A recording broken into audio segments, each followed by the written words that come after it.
और इस बीच 17,400 पर आता हुआ निफ्टी, तो निफ्टी कमजोरी के संकेत ही दे रहा है। अभी तक संकेत बहुत मजबूती के बने नहीं है। बैंक निफ्टी जरूर कल के लोस को अभी तक होल्ड करता हुआ, देखते हैं आगे क्या कुछ होता है। तैयार है हमारे सारे एक्सपर्ट्स, वक्त है एसपीएल मिड कैप स्टॉक्स का।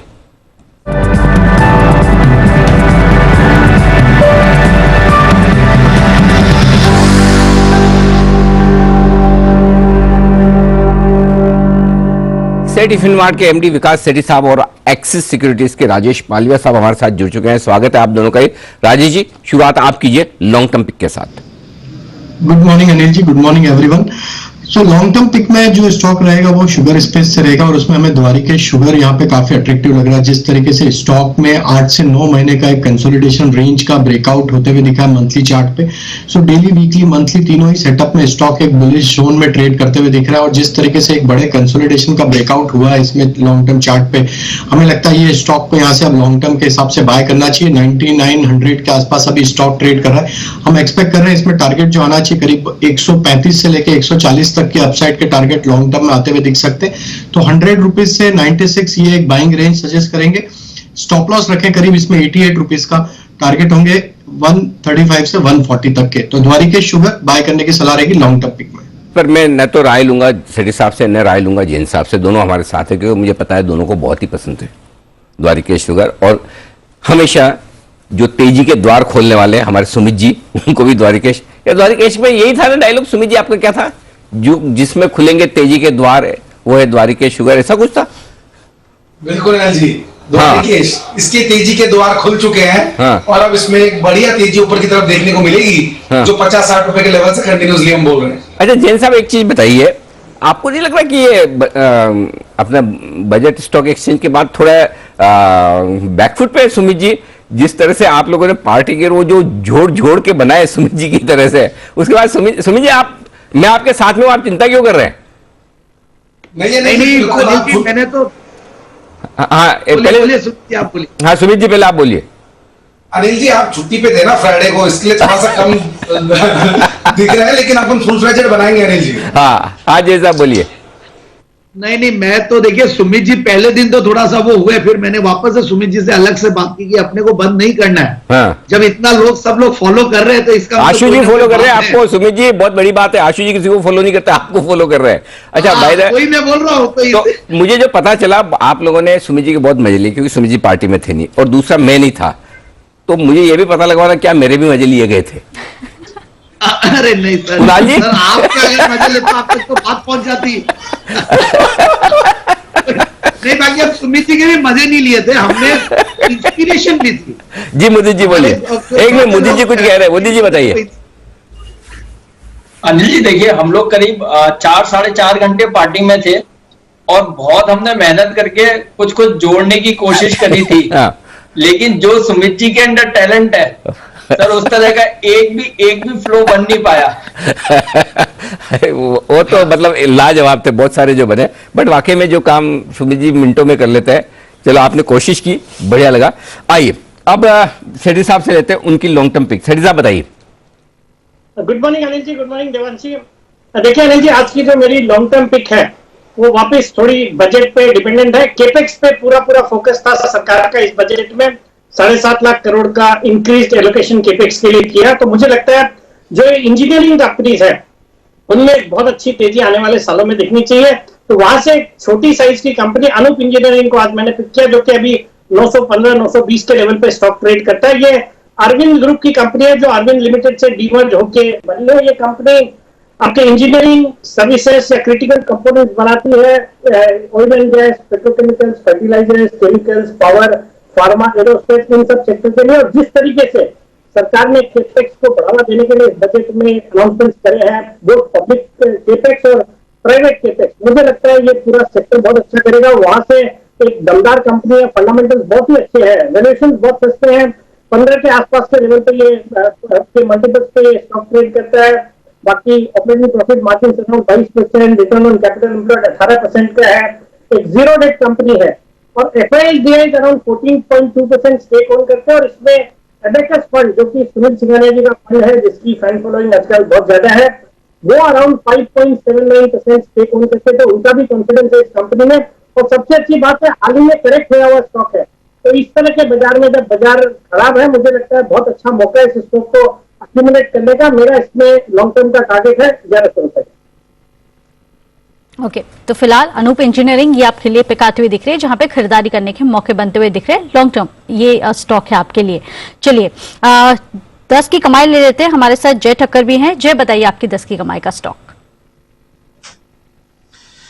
जी देवांशी मुझे पसंद है CGCL। ये कंपनी का नाम है कैप्री ग्लोबल कैपिटल लिमिटेड।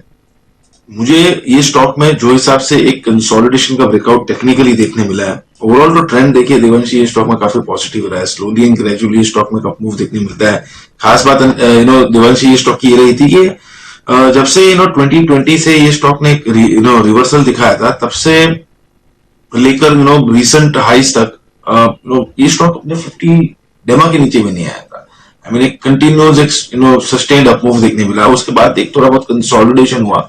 वो कंसोलिडेशन में आप देखिए फिर से कि वो फिर से अपनी ये medium term long term averages जो है उसको फिर से रिटेस्ट कर कंसोलिडेट हुआ और ब्रेकआउट दिया। दैट क्लियरली शोज के स्टॉक में एक एक क्लियर अपवर्ड मोमेंटम है और कंसोलिडेशन जो भी हुआ उसमें एक एक्यूमुलेशन हुआ और फिर से वॉल्यूम के साथ ब्रेकआउट देखने मिला। तो 600 के करीब 603 के आसपास ये स्टॉक ट्रेड कर रहा है। मेरा ये मानना है कि आप इसमें स्टॉप लॉस लगाएं 540 के नीचे का, 540 के नीचे का। ऊपर में इसको आप जो एक रेंज बनी हुई थी ये स्टॉक की लगभग 450 से 600 की 150 पॉइंट की, तो आपको टारगेट ऊपर में लगभग 750 तक के देखने मिल सकता था। रिस्क का पॉइंट ऑफ व्यू देखिए देवांशी बहुत ही बढ़िया है। 60 रुपए की रिस्क है, 150 रुपए का एक टारगेट है, 1:2.5 का रिस्क और बन रहा है। CGCL खरीद के चले। बुधवार के दिन शॉर्ट टर्म पिक के तौर पर SPL मिड कैप स्टॉक्स में रजत सर ने भी दिया था इसमें खरीदारी करने के लिए, और उनके टारगेट भी 629 और 657 के थे। या जय टक्कर आपको लॉन्ग टर्म के लिहाज से खरीदारी करने के लिए दे रहे हैं SPL 10 की कमाई में, और टारगेट रखें आप 750 रुपए के। कैप्री ग्लोबल है वो स्टॉक जो जय को है पसंद। आइए बढ़े आगे, उससे पहले वागले सब तैयार है अपने एक वंडरफुल स्टॉक के साथ।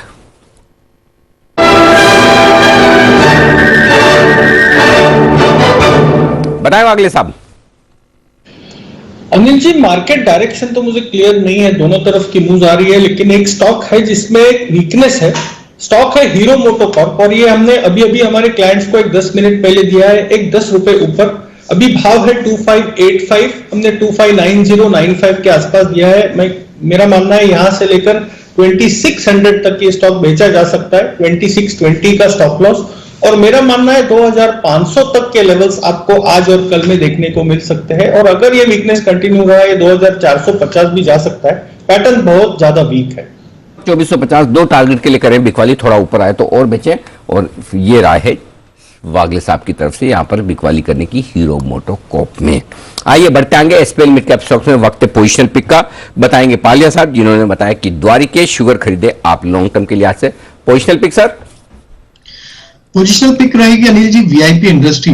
ये स्टॉक का अगर हम अक्रॉस ऑल टाइम फ्रेम अगर सेटअप देखें तो स्टॉक ने मंथली सेटअप के हिसाब से सितंबर 2018 का हाई अप यहाँ पे क्रॉस किया, और जिस तरीके से स्टॉक में हायर हाई फॉर्मेशन कंटिन्यूटी बनी हुई है, higher top higher bottom formation का सेटअप जो बना हुआ है वीकली चार्ट पे, वो ये दिखाता है कि स्टॉक अब पोजिशनल बेसिस पे भी यहाँ से एक अच्छा मूव कंटिन्यू करते हुए दिख सकता है।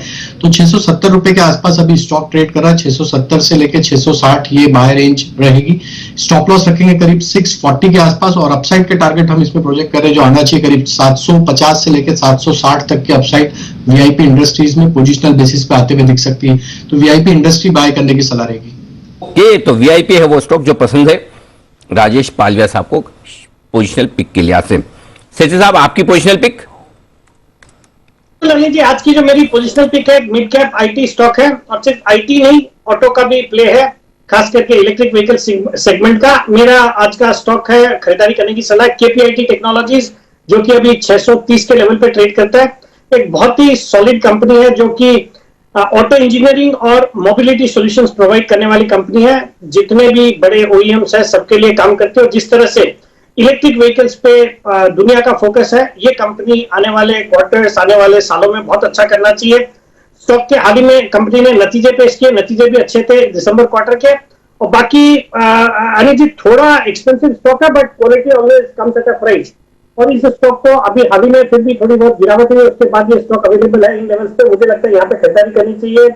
अच्छी खासी FII दिए, इसकी हिस्सेदारी अराउंड 33.7%, जिसमें निपॉन है, फ्रैंकलिन है, L&T है, और MIT जो मैसेच्यूसेट्स इंस्टीट्यूट ऑफ टेक्नोलॉजी वो भी अराउंड 3.11% इसमें स्टेक ओन करते हैं, जिसको हमने IEX में भी आइडेंटिफाई करा था कि IEX में भी उनकी अच्छी खासी हिस्सेदारी थी, और वो क्वालिटी कंपनीज में लॉन्ग टर्म इन्वेस्टर्स के रूप में आते हैं।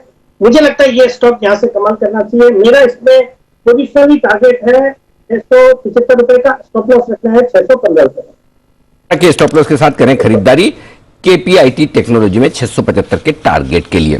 आइए एक और स्टॉक जो बड़ा फोकस में, बड़े एक्शन में, और एक्शन उसमें इस तरह का होता है कि या तो ऊपर का सर्किट या नीचे का सर्किट, ज्यादातर तो ऊपर की देखें।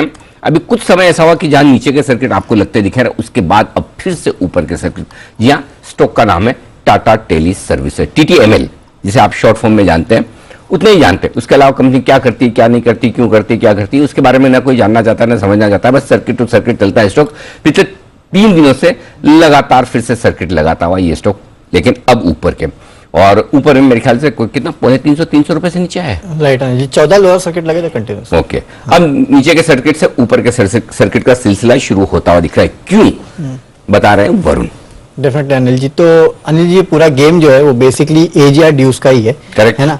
तो हुआ ये था कि आपको याद होगा कुछ समय पहले, मेरे ख्याल से अक्टूबर के आसपास DOT ने कहा था या फिर सरकार ने कहा था कि जो आपके AGR ड्यूज है उसको आप मोरेटोरियम में कन्वर्ट कर सकते हैं, और आगे जाके सरकार जो है उसको इक्विटी में कन्वर्ट करेगी, जो भी आपका इंटरेस्ट रहेगा वो। इसके तहत आपने देखा काफी सारी कंपनी, जैसे कि वोडाफोन आइडिया ने भी सरकार के पास प्रस्ताव लेके गए कि हम इक्विटी में कन्वर्ट करना चाहते हैं, और उसके बाद टाटा टेली भी अपना कैलकुलेशन लेके सरकार के पास गया कि हम भी इक्विटी में कन्वर्ट करना चाहते हैं अपना जो AGR का इंटरेस्ट ड्यू है वो।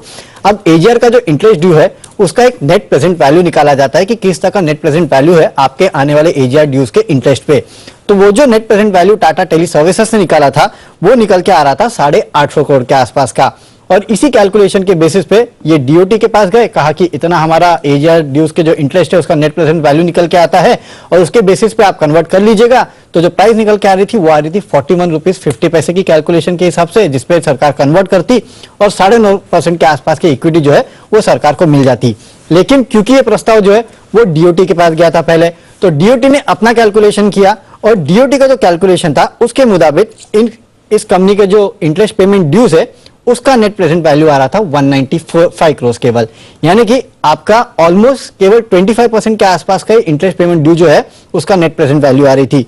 इसके बाद कंपनी ने अपने बोर्ड में बात की, और फिर ये डिसीजन निकल के आया कि 195 करोड़ ही अगर है तो इसका क्यों ना भुगतान कर दिया जाए, बजाय कि इसको इक्विटी में कन्वर्ट करे। और उसके बाद इस कंपनी ने उस डिसीजन को वापस लिया। 11 जनवरी को मेरे ख्याल से पहले बार इन्होंने डिसीजन लिया था कि हम कन्वर्ट करेंगे, उसके बाद लगातार 14 सर्किट लगे, और उसके बाद 1 तारीख को आफ्टर मार्केट से डिस्क्लोजर आया कि हम इसे कन्वर्ट नहीं कर रहे हैं, और उसके बाद आपने देखा लगातार फिर अपर सर्किट लगे, और अब फिर ये चौथा है आज, और अब ये लगातार फिर वही सर्किट टू सर्किट चलेगा। भी है, मतलब 2 चीजें इंटरेस्टिंग है। एक तो ये कि पहली बार मैंने ऐसा देखा है कि जो देने वाला कह रहा है मुझे ज्यादा देना है, लेने वाला कह रहा है कि मुझे इतना नहीं लेना है।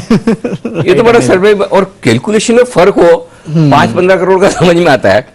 इन्होंने कितना बताया 195 करोड़, हाँ। और DOT ने, हाँ। और इनका कहना था 850 करोड़ के आसपास का पेमेंट करना। और आपको याद है जब ये मैटर हुआ था तब मैंने यही कहा था कि अगर 57,000 करोड़ का मार्केट कैप टाटा टेली का है, 75% होल्डिंग प्रोमोटर्स के पास है, अगर 1.5% होल्डिंग वो मार्केट प्राइस में बेच दे, जो लेने के लिए लाखों लोग तैयार खड़े हैं, सर्किट लगा कर रोज ले रहे हैं, तो भी आपको 850 करोड़ आ जाएंगे, वो कैश दे दे, बजाय इसके कि 8.5% हिस्सेदारी आप बेचें 41 रुपए के दाम पर। लेकिन उस वक्त पता नहीं मैनेजमेंट ने क्यों वो डिसीजन लिया, भगवान जाने। उन्होंने सोचा होगा कि 850 करोड़ है, इतना पे करना है तो बेटर है कि सरकार को इक्विटी दे दो, लेकिन बाद में समझ में आया कि सिर्फ 200 करोड़ है, DOT चाहता ही नहीं उतना, छोड़ो। ओह गजब, आई डोंट नो अब बिजनेस मॉडल के लिहाज से क्या है क्या नहीं, इतनी मैंने डीप में स्टडी नहीं की, लेकिन हाँ अगर जिस खबर पे गिरा है वो खबर तो अब आपके लिए एक तरह से खत्म हो गई। मतलब 850 करोड़ के बजाय लाइबिलिटी 200 करोड़ की है, तो काफी कम हो गई, और वो भी खुद उन्हीं की तरफ से कैलकुलेट होके आई है। राइट। तो एक चीज बताइए, अगर आइडिया का भी ऐसा कुछ हो जाए तो, आइडिया ने तो 31% शेयर होल्डिंग दिया है सरकार को, हाँ राइट, बोले 31% ले लो। हाँ, बट आइडिया का जो अमाउंट है वो बहुत बड़ा है, मेरे ख्याल से 15-16 बड़ा तो ही है, बड़ा तो है इस अनडाउटेड। अगर आइडिया ने जो कैलकुलेशन करके दिया DOT के अंदर, आपका भी 25% ही निकलता है, रेटिंग हो जाएगी, लॉटरी लग जाएगी। सही में पता नहीं, आई डोंट नो, मतलब कैसे ये होता है भगवान जाने। लेकिन पहले नीचे के सर्किट, अब ऊपर के सर्किट। और ये 5% में रहेगा, इसकी सर्किट बदलने वाली भी नहीं है जिस हिसाब से। बट एनीवे, कम से कम जो लोग नहीं बेच पाए वो आज खुश हो रहे हैं। जो रोज लाइन लगाकर सर्किट में नीचे की तरफ बेचते थे, अब वो कितने खुश है कितने दुखी है पता नहीं। जिसने नहीं बेचा होगा उसने भी प्रॉफिट में ही बेचा होगा, क्योंकि पिछले साल 2300-2400% के आसपास चला ही है। पता नहीं, अब देखो क्या कितने लोग हैं जो 40 रुपए से लेके खड़े हैं, कितने लोगों ने 250-300 रुपए में, 250 में लिया, भगवान जाने। बट ये सारी इश्यूज हैं जो आपके सामने। बट ठीक है, फाइनली कुछ रिलीफ तो है शेयर होल्डर्स के लिए, ये साफ आप देख सकते हैं। TTML ये है वो स्टॉक। छोटे से ब्रेक का वक्त है, ब्रेक के बाद फिर लौटेंगे और लेंगे SPL मिड कैप स्टॉक्स की शॉर्ट टर्म पिक्स, साथ ही कुछ बेहतरीन और खबरें। स्वागत है आप सबका 10 की कमाई में। हमारे सारे एक्सपर्ट्स हैं हमारे साथ तैयार इस वक्त, और आइए कुछ और बेहतरीन पिक्स लिया। जैन साहब, आपकी 10 की कमाई का शेयर बाकी के दे दिया? नहीं, बाकी है जी, बिल्कुल बाकी तो है। दो ना फिर। हाँ, देते हैं ना सर। एक ब्रोकिंग स्टॉक है जियो, जो कि मैंने जैन साहब के जेम्स में दिया हुआ है, और अभी भी 10 की कमाई में दे रहा हूं, क्योंकि उस दिन तक रिजल्ट नहीं आए थे। मैंने दिया था दिसंबर की 30 तारीख को, और 2021 में और इस साल में बार दे रहा हूं, और अब रिजल्ट आ चुके हैं, क्वार्टरली रिजल्ट, जो कि बेहतरीन रिजल्ट। देखिए, दिसंबर 2020 का जो क्वार्टरली रिजल्ट था उसमें 31 करोड़ का पैट था, और इस बार 2021 में 39 करोड़ का पैट है, जो 39 करोड़ 40 करोड़ पिछले 2 क्वार्टर में कमाई है कंपनी। और सबसे बढ़िया बात है, करेक्ट भी हुआ है, ऊपर के लेवल से, 3 के लेवल से स्टॉक अच्छे लेवल पे मिल रहा है। और जिस तरीके से देखिए नतीजे आ रहे हैं, दूसरे ब्रोकिंग स्टॉक्स जो परफॉर्म कर रहे हैं, CDSL के अकाउंट ओपनिंग और ये सब देखते हैं, LIC का IPO है, और LIC का IPO का भी ये फाइनेंशियल फिस्कल आई गया है कि इसमें निकलना है IPO। तो overall I am very bullish on the broking stocks. और उसमें से देखिए ये स्टॉक एक अलग ही तरीके का एक MNC प्ले है, BNP पारिवारिक की स्टेक है, फिर साउथ इंडियन कंपनी है, इनकी जो मिडिल ईस्ट में बहुत अच्छी रेट बनाई हुई है, फिर राकेश झुंझुनवाला जी इन्वेस्टेड है, फिर Kerala state industrial development corporation invested है। 12 के P मल्टीपल, 29 की रिटर्न ऑन कैपिटल एम्प्लॉयड, 26-27 की कैगर है ग्रोथ की पिछले 3 साल की, 5 साल की, और डिविडेंड यील्ड इज एक्सीलेंट 4.50%। तो मुझे लगता है कि ये स्टॉक को बिल्कुल इन लेवल्स पे लेना चाहिए, आराम से 90 रुपए के टारगेट्स के लिए। ओके जैन साहब, आज तो हमारे इतना कंफ्यूजन लाइफ में, हमें समझ ही नहीं आ रहा कि आपका ऑडियो वीडियो खराब है टेक्नोलॉजी की वजह से, आपका गला खराब है। क्योंकि सुबह तो हमें गले का पता था, बाद में आपने उस बात का खंडन कर दिया कि अब हमारा सही हो गया, लेकिन इस बार जब आप वापस बोल रहे तो हमें ऐसा लगा गला ही खराब है। नहीं सर, गला ठीक है सर। अच्छा, गला ठीक है, तो चलिए ऑडियो वीडियो खराब है, मतलब कुछ ना कुछ तो जैन साहब में खराबी है ही है, ये तो आज प्रूव हो रहा है। मतलब आपके लिंक में, जैन साहब आप में नहीं, आपके लिंक में है, तो इसको चलिए,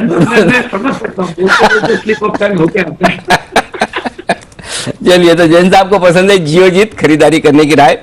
आइए अब ले लेते हैं राजेश जी से अपनी short term pick. Rajesh ji बताएं, द्वारिकेश और VIP 2 पिक्स तो आपके आगे, अब शॉर्ट टर्म पिक बताइए। तो शॉर्ट टर्म पिक रहेगी टिनप्लेट।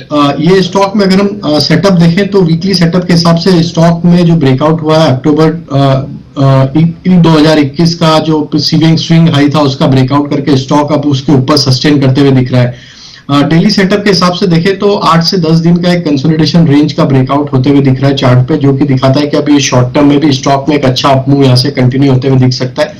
तो 384-385 के आसपास अभी टिनप्लेट का करंट मार्केट प्राइस है, यहाँ पे बाय करना है।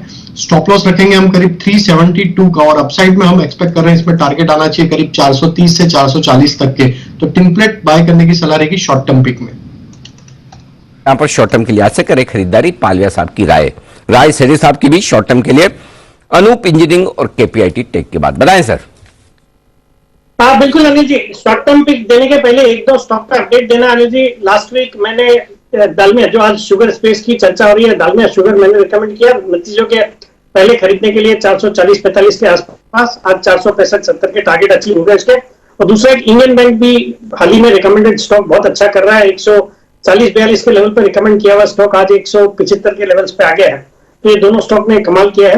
बाकी अनिल जी, आज की जो मेरी शॉर्ट टर्म पिक है, ये सुमित जी टाइप का स्टॉक है, मतलब छोटे प्राइस वाला स्टॉक है। स्टॉक का नाम है grower and well. Grower and well मतलब GRAUER, GRUAUWEIL, ये इसका सिंबल है NSE का। 62 रुपए के लेवल पे स्टॉक ट्रेड करता है। ये company industrial paints, speciality chemical और इंजीनियरिंग इक्विपमेंट के कारोबार में है, और भारत की सबसे पहली कंपनी है जिसको एरोस्पेस सर्टिफिकेशन मिला है केमिकल्स के लिए।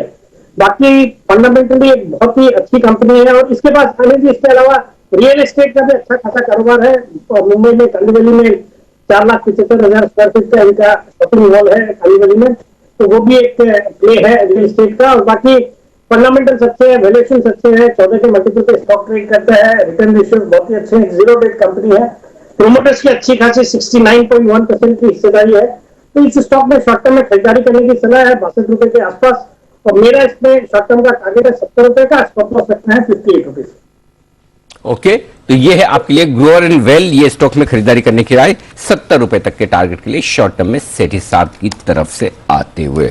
परफेक्ट। आइए अब एक स्टॉक जहां पर फोकस है वो राय ले ली जाए नतीजे के लिहाज से। कुशल हमारे साथ तैयार है। Kushal, result preview sir, result preview लेना है या गोदरेज प्रॉपर्टीज लेना है? मैं तो ज्यादा गोदरेज प्रॉपर्टी में इंटरेस्टेड हूं। तो फिर वही ले लीजिए। बताइए गोदरेज प्रॉपर्टीज में एक्शन की वजह और क्या कुछ हुआ है डेवलपमेंट, एक बार जरा दर्शकों को पूरा समझा दें। बिल्कुल, तो हमने देखा कि जो अनाउंसमेंट आई थी फ्राइडे को इस डीबी रियल्टी को लेकर कि गोदरेज प्रॉपर्टीज यहां पर निवेश करने वाली है करीब 700 करोड़ रुपए अलग अलग मीडियम्स के थ्रू, वहां पर ये डिसीजन अब रिवर्स कर दिया गया है। वीकेंड के दौरान कंपनी की तरफ से ये अपडेट आता हुआ नजर आया है, जिससे क्लियर कट आज हमने स्टॉक प्राइस में भी एक रिवर्सल आता हुआ दिखा। सबसे पहले जो गोदरेज प्रॉपर्टीज ने शेयर धारकों के हित में ये डिसीजन लिया है, काफी सारे फीडबैक इस पर आते हुए दिखे थे अलग अलग स्टेक होल्डर्स की तरफ से। माइनॉरिटी शेयर होल्डर्स ने कंसर्न्स जताए थे डीबी रियल्टी में निवेश को लेकर, तो ये जो प्रपोजल है ये इन्होंने खारिज कर दिया है। पर इन्होंने ये चीज भी कही है कि केस टू केस बेसिस पर डीबी रियल्टी में ये निवेश करने के अलग अलग जो प्रोजेक्ट्स हैं वो इवेल्युएट करते रहेंगे। तो यहाँ पर हमने मैनेजमेंट्स को जो है इनसे और फर्दर सफाई जो है आगे मांगते हुए नजर आएंगे जब भी इनसे बात होगी हमारी। बट लार्जली आप देखिए डील जो है ये अपने आप में काफी बड़ी थी, जो कि हो सकता है कि माइनॉरिटी स्टेक होल्डर्स को या अन्य स्टेक होल्डर्स को पसंद नहीं आई हो, क्योंकि डीबी रियल्टी में कुल 700 करोड़ का निवेश करने वाली थी कंपनी, जिसमें 400 करोड़ का 10% हिस्सा खरीदने की इनकी योजना थी 400 करोड़ में, और स्लम रीडेवलपमेंट के लिए 600 करोड़ रुपए का जेवी भी होना था, जिसमें 300 करोड़ रुपए अतिरिक्त गोदरेज प्रॉपर्टीज डालने वाली थी। यानी कि कुल मिलाकर 700 करोड़ रुपए का निवेश यहां पर होता हुआ दिख सकता था। और जब ये डिसीजन की बात हुई थी उसके बाद ब्रोकरेजेस भी इससे नाखुश थे, जिसमें सबसे पहले सीएलएसए ने सेल रेटिंग के बरकरार रखते हुए टारगेट्स अपने 1563 से 1424 घटाए हैं। एंड आप कमेंट्री पर ध्यान दीजिए, जहां पर डीबी रियल्टी के साथ जो श्रम रिहेबिलिटेशन प्रोजेक्ट्स में इनकी एंट्री होने वाली थी उसकी जरूरत नहीं थी, ऐसा सीएलएसए कहता हुआ नजर आ रहा था। साथ ही श्रम रिहैब प्रोजेक्ट्स रुकने या डिफॉल्ट होने की यहां पर काफी सारी संभावनाएं लगाई जा रही थी। जेफरीज पर भी जो गोदरेज प्रॉपर्टीज की राय थी वो खरीदारी की राय तो भले ही उन्होंने बरकरार रखी थी, पर वहां पर टारगेट सिग्निफिकेंटली रिड्यूस किए थे। 2750 के मुकाबले 2000 रुपए प्रति शेयर के टारगेट ये देते हुए नजर आ रहे थे, और ये मान रहे थे कि नियर टर्म में डीबी रियल्टी में अगर निवेश होता है तो ये कंपनी के लिए एक डी रेटिंग इवेंट हो सकता है। तो ब्रोकरेजेस भी नाखुश थे, माइनॉरिटी स्टेक होल्डर्स ने भी अपना फीडबैक दिया, और इसके बाद आप देखिए यहां पर शेयर धारकों के हित में गोदरेज प्रॉपर्टीज ने यह डिसीजन लिया, और इस वजह से आज आप निवेशकों की तरफ से यहां पर पॉजिटिव क्यूज आते हुए दिख रहे हैं।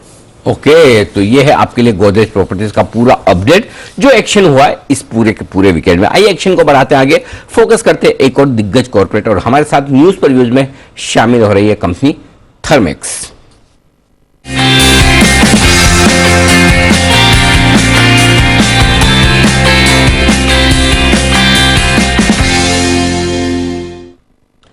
कैपिटल गुड्स क्षेत्र की देश की दिग्गज लीडिंग कंपनियों में से एक थर्मेक्स, जो एयर पोल्यूशन कंट्रोल इक्विपमेंट्स बनाने के साथ साथ heating, cooling, power, water, waste management और केमिकल सॉल्यूशंस देने का भी काम करती है कंपनी।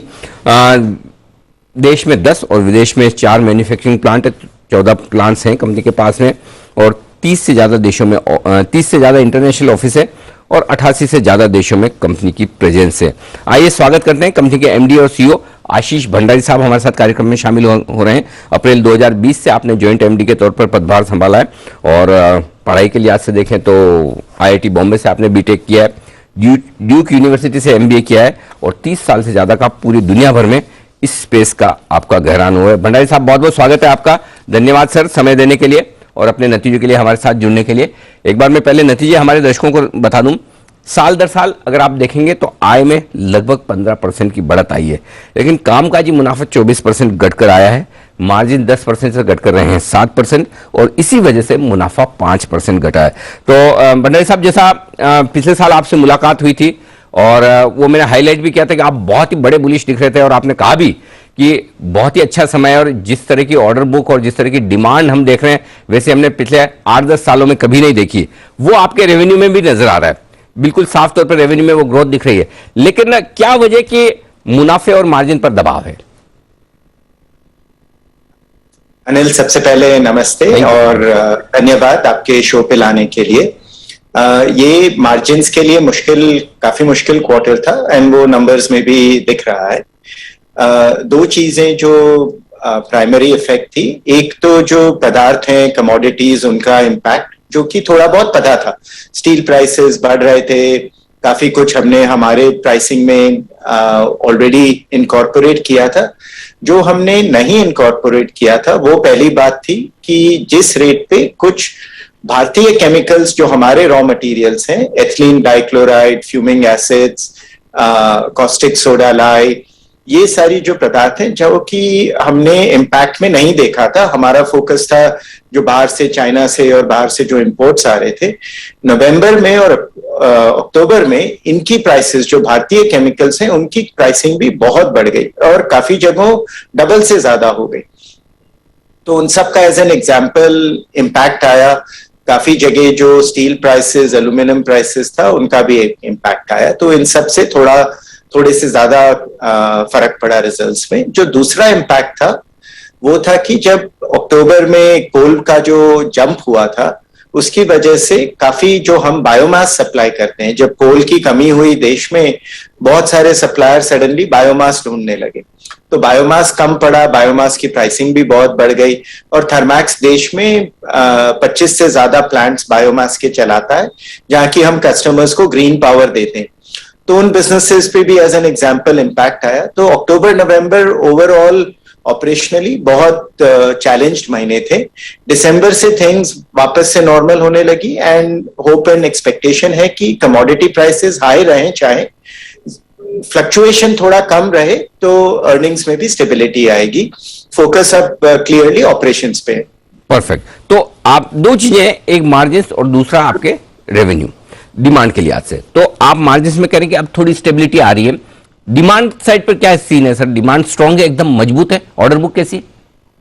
सो डिमांड तो आप देखेंगे, ऑर्डर्स भी 50% से ऊपर है। उसमें एक बड़ा ऑर्डर है, पर पिछले साल भी एक बड़ा ऑर्डर था। तो करीब जो हमारा बैकलॉग होगा 8,000 करोड़ से ज्यादा जब हम ये फाइनेंशियल ईयर खत्म करेंगे, जो कि सब्सटैंशियल बैकलॉग है। अब देखना है कि देखिए दिसंबर और जनवरी में थोड़ा सा ठंडापन आया है।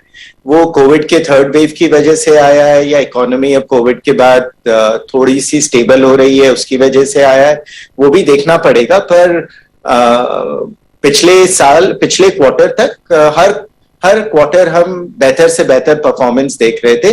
वो अब थोड़ा सा स्टेबल होगा।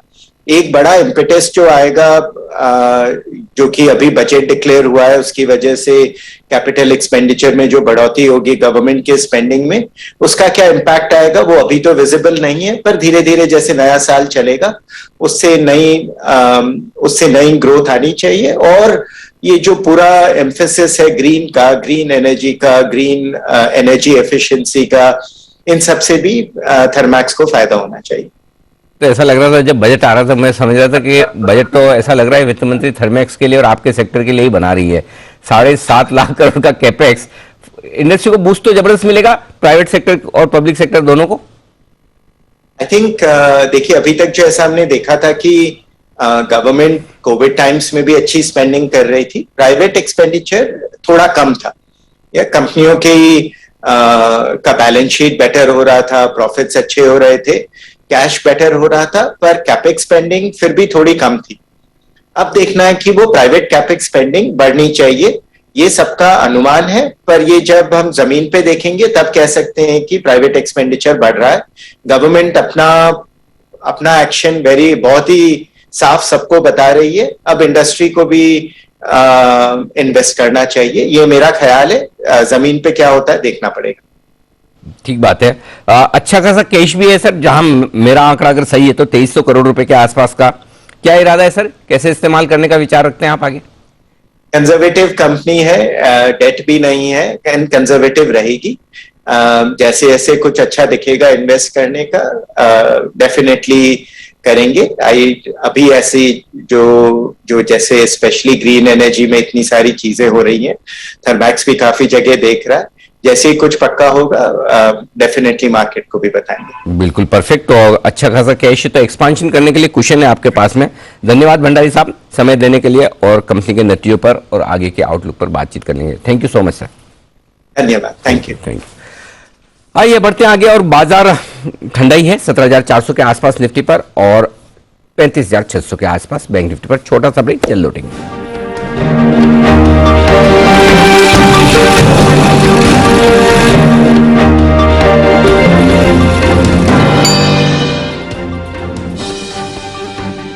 नमस्कार, ब्रेक के बाद फिर से आपका स्वागत है। बाजार में थोड़ी सी नरमी अभी भी बची है, लेकिन इस बीच जय ठक्कर हमारे साथ हैं, जय के जैकपॉट के साथ एक बिगुल उनके लिए।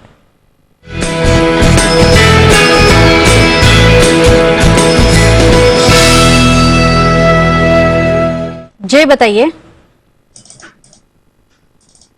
जी देवांशी, मेटल पैक में आज जबरदस्त हमें मोमेंटम देखने मिल रहा है। तो जेएसडब्ल्यू स्टील का 660 के स्ट्राइक का कॉल ऑप्शन खरीदा, ऑलमोस्ट एकदम बनी है, 20 रुपए 40 पैसे के आसपास ये मिल रहा है, 20.40। इसका आपको स्टॉप लॉस देवांशी लगाना रहेगा 16.80 का, 16 रुपए 80 पैसे का आप स्टॉप लॉस लगाए। टारगेट बहुत ही जबरदस्त निकल कर आ रहे हैं, 30 रुपए 50 पैसे के एंड 35 रुपए 40 पैसे के। मैं एक्सपेक्ट कर रहा हूँ कि जेएसडब्ल्यू स्टील ऊपर में आपको 683 से लेके 690 तक के लेवल्स आपको दिखा सकता है, और अगर ये होता है तो इसके हमें टारगेट्स देखने मिलने चाहिए 30.50 और 35.40 के। 16 रुपए 80 पैसे के स्टॉप लॉस के साथ आप इसको खरीदे। जो हिसाब से इसमें एक पॉजिटिव डाइवर्जेंस भी देखने मिल रहा है देवांशी, और जो हिसाब से 200 डेमा और 50 डेमा को भी क्लियर किया है टेक्निकली, मुझे ऐसा लग रहा है कि यहाँ पे आपको स्ट्रेंथ देखने मिलेगी। और जैसे मैंने कहा था कि बाजार आपको 17,400 17,375 ये रेंज टेस्ट करेगा, बट वही इंपॉर्टेंट है। अगर वहां से अगर घूम गया तो अच्छा हमें बाउंस 17,600 625 तक देखने मिलेगा। तो ये रेंज इंपॉर्टेंट लेवल पर आया है मार्केट। यहाँ पे रिस्क और मुझे ऐसा लग रहा है कि बन रहा है लॉन्ग साइड पर। ओके, तो ये है आपके लिए जेएसडब्ल्यू स्टील में 660 रुपए वाला कॉल ऑप्शन खरीदारी करने की राय जय ठक्कर की तरफ से। आइए, आज हमारे साथ न्यूज पर व्यूज 2 हैं और एक और देश की दिग्गज सीमेंट कंपनी श्री सीमेंट हमारे साथ है तैयार न्यूज पर व्यूज में।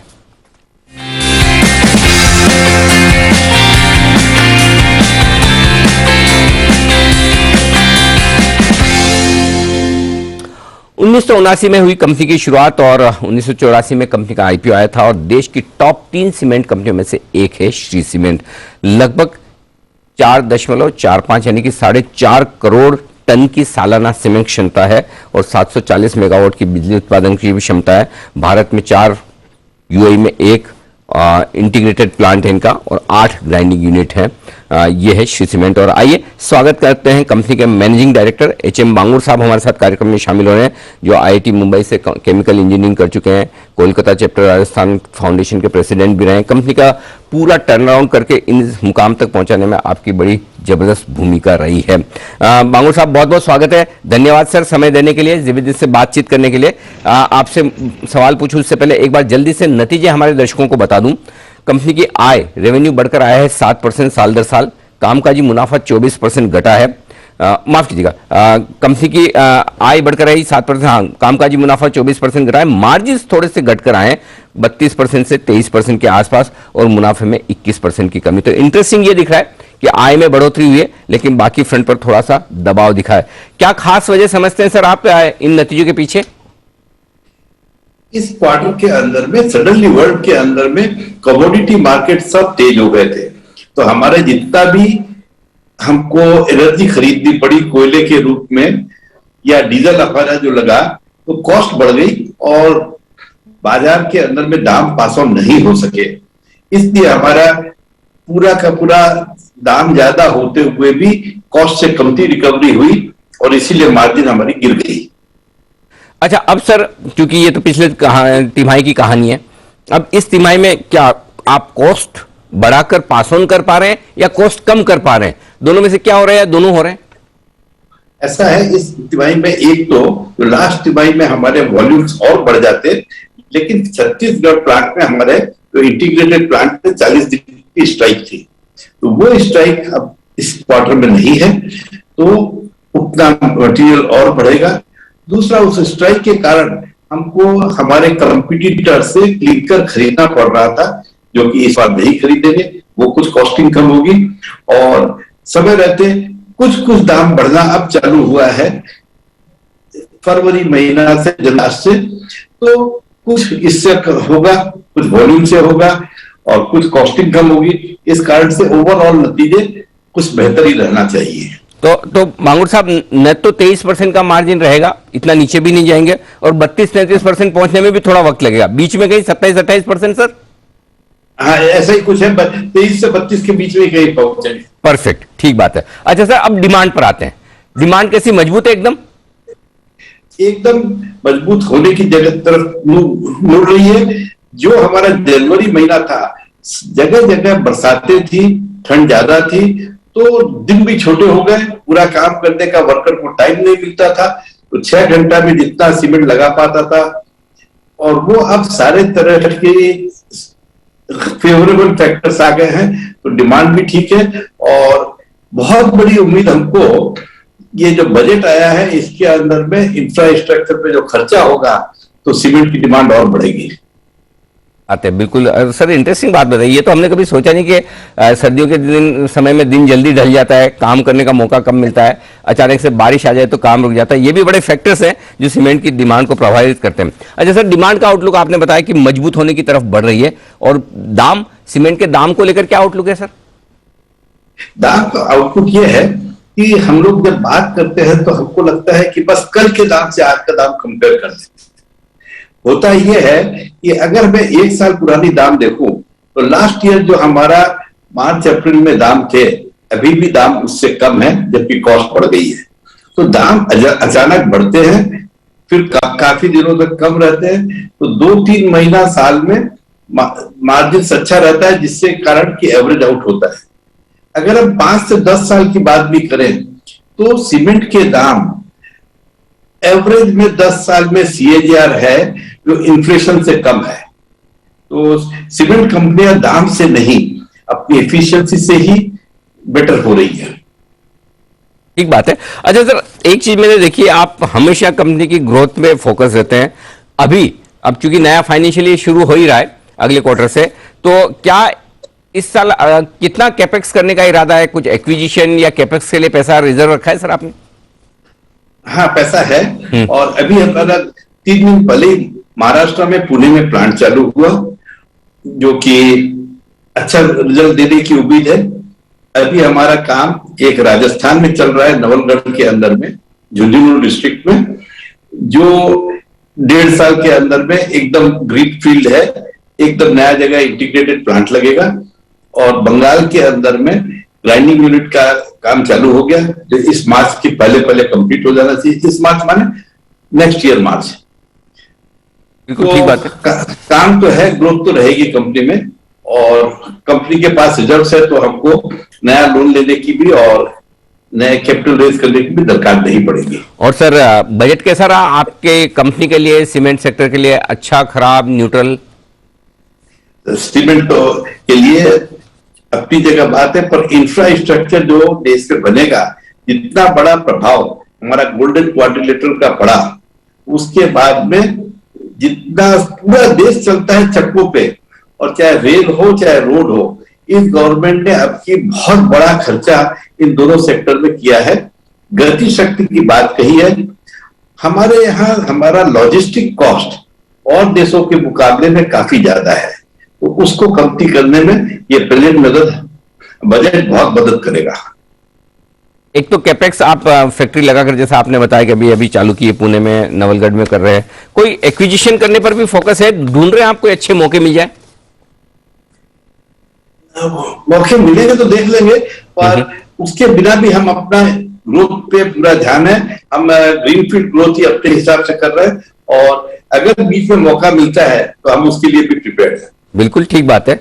बहुत बहुत धन्यवाद मांगुर साहब, हमारे लिए समय निकालने के लिए और अपने नतीजों पर, पूरे सेक्टर पर साथ ही बजट पर अपनी राय हमारे दर्शकों को देने के लिए बहुत बहुत शुक्रिया सर। तो ये थे एच.एम. बांगुर साहब, मैनेजिंग डायरेक्टर श्री सीमेंट के, बताते हुए अपने नतीजों के बारे में। 17,400 के आसपास से निफ्टी और बैंक निफ्टी अभी भी 38 से, तो ऐसा लग रहा है देवांशी को कुछ करना ही नहीं, टाइम पास करना है। बिल्कुल न ऊपर जा रहे हैं, पिछले 1-1.5 घंटे से वही का वही इंडेक्स है। तो चलिए कुछ स्टॉक्स में मूवमेंट जरूर है और वही मूवमेंट बताने के लिए तैयार हैं कुणाल जी, बिल्कुल चार्ट कॉर्नर का।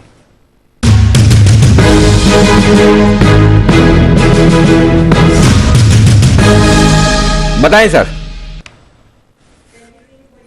अनिल जी देखिए, हिंडाल्को नाल्को दोनों में जबरदस्त तेजी बनी है और अब बारी है वेदांता की। वेदांता का आप चार्ट देखें तो एक जबरदस्त ब्रेकआउट आता हुआ दिखा है। इस स्टॉक ने 365 रुपए के लेवल्स को पार किया है। 3-4 दिन से हम लगातार तेजी देख रहे हैं। 365 का रेजिस्टेंस पार होता हुआ दिख रहा है और अब ये स्टॉक जो है 385-390 के लेवल्स दिखाएगा। बाय करने चलने की राय है। यहां पर स्टॉप लॉस रखें 365 के आसपास, जो कि ब्रेकआउट का स्तर है। पहला टारगेट होगा 382 रुपए का, 382 का। इवेंचुअल टारगेट 389 का है। वेदांता में मेरी खरीदारी की राय। ओके, तो वेदांता स्टॉक जबरदस्त सेक्शन में आता हुआ दिख रहा है, बड़े ब्रेकआउट के संकेत। और आप सोचिए इतना सारा डिविडेंड देने के बाद फिर से 450 के आसपास आता हुआ दिख रहा है, तो ये समझ सकते हैं 52 हफ्तों के ऊपरी स्तरों के आसपास पहुंचता हुआ वेदांता का शेयर जबरदस्त तेजी बनती हुई यहां पर आपके लिए। आइए मुदित जी के लिए बिल्कुल।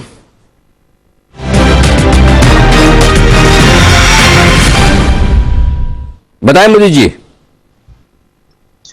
अनिल जी पहले एक अपडेट देंगे। हमने हिंदू कॉपर की बात करी थी और 143 के टारगेट सुझाए थे, वो टारगेट्स अचीव हुए हैं, तो एक बार आप टारगेट अचीव का मोहर लगा सकते हैं। दूसरा टारगेट हमने 145 का सुझाया, वो भी आज के सेशन में लगता हुआ नजर आएगा। अब यहाँ पर जो स्टॉक बाय करके चल रहा है उसका नाम है लॉरिस लैब।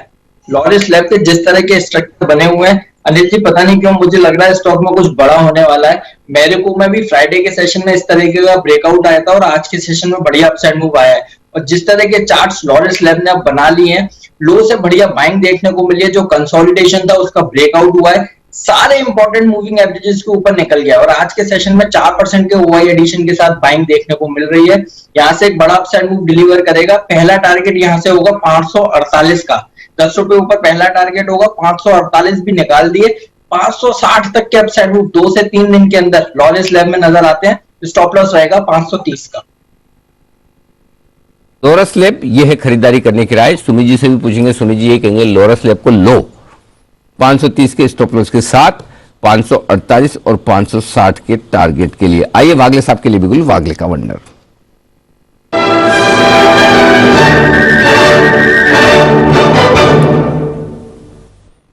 बताएं वागले साहब। अनिल जी मुझे एसबीआई में कुछ होते हुए दिखता है। 550 के पार ये निकलेगा, अभी 548-49 है। इसमें एक 20 से 25 रुपए की मूव आज के दिन में ही आ सकती है। ये पूरे मार्केट को का ट्रेंड बदल सकता है, बहुत ही स्ट्रॉन्ग पैटर्न है। तो मैं इसको प्रीएम्प्ट कर रहा हूं अभी 548-549 के भाव पे। 544 के स्टॉप लॉस से 550 के पार निकल गया और सस्टेन हुआ। आप स्टॉप लॉस 547-548 करिए। मेरा आज का टारगेट 565 to 570 का होगा। तक के टारगेट के लिए एसबीआई में करें खरीदारी। बड़ा ब्रेकआउट आता हुआ दिखा है डे हाइस पर और बस थोड़ा सा बैंक निफ्टी को भी खींच दे तो कहना ही क्या। 544 का लगाइएगा स्टॉप लॉस, छोटा सा स्टॉप लॉस है 4 रुपए का चला, तो 565-570 तक जाने की तैयारी में। इससे पहले कि शो समापन करें, पहली 2 चीज बता दूं। पहली चीज तो ये कि मैं कहीं नहीं जा रहा, मैं इस शो के बाद भी आपके साथ हूँ 11:30 बजे तक। और क्यों हूं वो बता दूं, क्योंकि आज आपने 2 न्यूज पर न्यूज देख लिए। बजट के बाद बाजार की बात, वो तो देखा नहीं, तो मिस कर दिया। तो मिस नहीं किया है, थोड़ा पोस्टपोन हुआ है। हमारे साथ नीलकंठ मिश्रा साहब जुड़ेंगे, जो कि क्रेडिट स्विस देश में एक जानी मानी एफआईज हैं और उनके को हेड हैं इक्विटी स्ट्रेटेजी के, और एशिया पैसिफिक हेड भी हैं। ये हमारे साथ जुड़ेंगे, तो इनसे पूरा का पूरा बजट समझेंगे। और नीलकंठ मिश्रा साहब के बारे में बता दूं कि उनकी गजब की पकड़ है और यहाँ तक कि प्रधानमंत्री कार्यालय में भी उनकी राय ली जाती है देश की इकोनॉमी को लेकर। तो उनसे मुलाकात करेंगे हम इस छोटे से ब्रेक के बाद। तो आप रहिएगा मेरे साथ। इससे पहले हमारे सभी एक्सपर्ट से भी विदा लेंगे और देवांशी से भी विदा लेंगे। तो पहले तो कुणाल जी, राकेश जी, बहुत दिनों बाद वापस वागले साहब को भी धन्यवाद कहने का मौका मिला। नहीं तो रोज है ना मैं कुणाल जी, राकेश जी धन्यवाद वाह बोलते रुक जाता था, है ना कुणाल जी, आपने नोटिस किया ना? अनिल जी राकेश जी नहीं है। ओह सॉरी राकेश जी नहीं है, मुझे लगा कि आप एक प्रश्न है। जी अनिल जी, अभी किसी ने मुझसे पूछा है कि रोज डे के दिन दीप एब्सेंट है, ये तो समझ आता है, रोज डे के दिन राकेश जी कहां हैं? अच्छा, आज रोज डे है? रोज डे हमें तो पता ही नहीं भाई साहब, आज आपने बताया तो पता चला। ठीक है भाई, जिन को रोज भेजनी हो भेज देना राकेश जी को। आप पता चला, आगे नहीं बताओ, पता चला मेरे पास भेजे तो राकेश जी ओ रोज डे के दिन गायब है। तो अच्छा, ये तो अब से तो रोज कोई दिन में चलेगा ना, मतलब 14 फरवरी तक, ऐसा?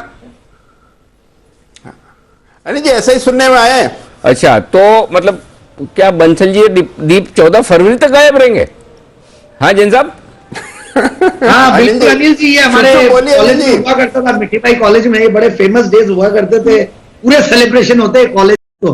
तो ये रोज डे, चॉकलेट डे, किस डे, कई चीजें, 7 दिन पूरे एकदम 14 फरवरी तक। बहुत बढ़िया, वाह, लगे रहो मुन्ना भाई। चलिए हम तो विदा लेंगे, बंसल जी नहीं है, कोई बात नहीं, बंसल जी जो भी डे मना रहे हो मनाने दें उन्हें। वागले साहब का धन्यवाद, कुणाल जी आपका भी धन्यवाद, मुदित जी और सुमित जी का शुक्रिया, साथ ही पालिया साहब, जय ठक्कर साहब और जैन साहब आपका भी बहुत बहुत धन्यवाद। आप सबसे विदा लेंगे और देवांशी से विदा लेंगे, इसके बाद नीलकंठ मिश्रा साहब जुड़ रहे हैं, लेकिन हमेशा की तरह शो का समापन देश के प्रति सम्मान के साथ होगा। आइए, तैयार हैं? जय हिंद।